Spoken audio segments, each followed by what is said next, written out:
Hello everyone, how are you doing? This is MD Tech here for another quick tutorial. In today's tutorial, I'm going to show you guys how to leave the Microsoft Windows Partner Program on your Windows 11 computer.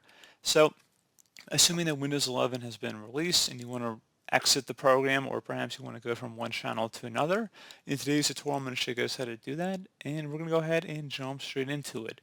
So, all you have to do is go ahead and open up the Windows search menu, and you want to search for Insider.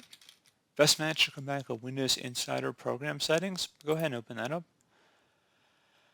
And now you want to select where it says Windows Insider Program. Get preview builds of Windows to share feedback on new features and updates. Go ahead and select that. Now you can see where it says Stop Getting Preview Builds. Go ahead and select that. So if you scroll down where it says Stop Getting Preview Builds, unenroll this device to the next version of Windows release. Unenroll this device when the next version of Windows releases.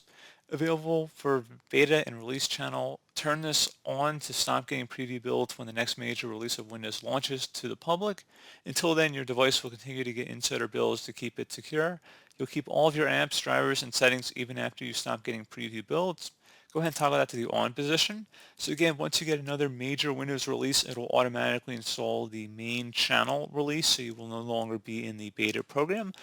Or alternatively, if you want to unenroll this device immediately, you can select this. However, you would need to clean install the latest version of Windows. So this will erase all of your data and install a fresh copy of Windows. So it says Windows 10 because it's still, Windows 11 beta edition at the time of making this tutorial, but it should get updated to Windows 11 at some point. But if you were to go ahead and click on this, you would have to go and open up a Microsoft web page here. And like I said, you would have to factory restart or reset your computer. So let's go ahead and actually open up the web browser here that it takes us to the link it wants us to. So scroll down here.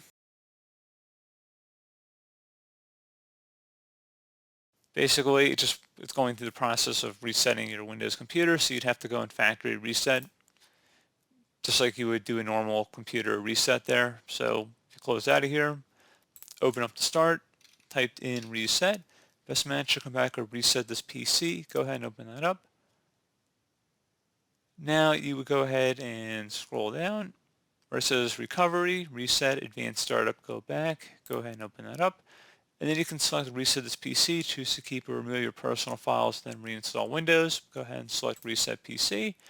And then you'd walk through the process of removing everything. And then once you've done that, during the installation process, give you an option to sign up with a Microsoft account, or you can create a local account too if you don't connect to the internet during the process. It'll give you an option to still create a local user account at the time of this recording at least. Things may change, but I don't personally see Microsoft getting rid of that option.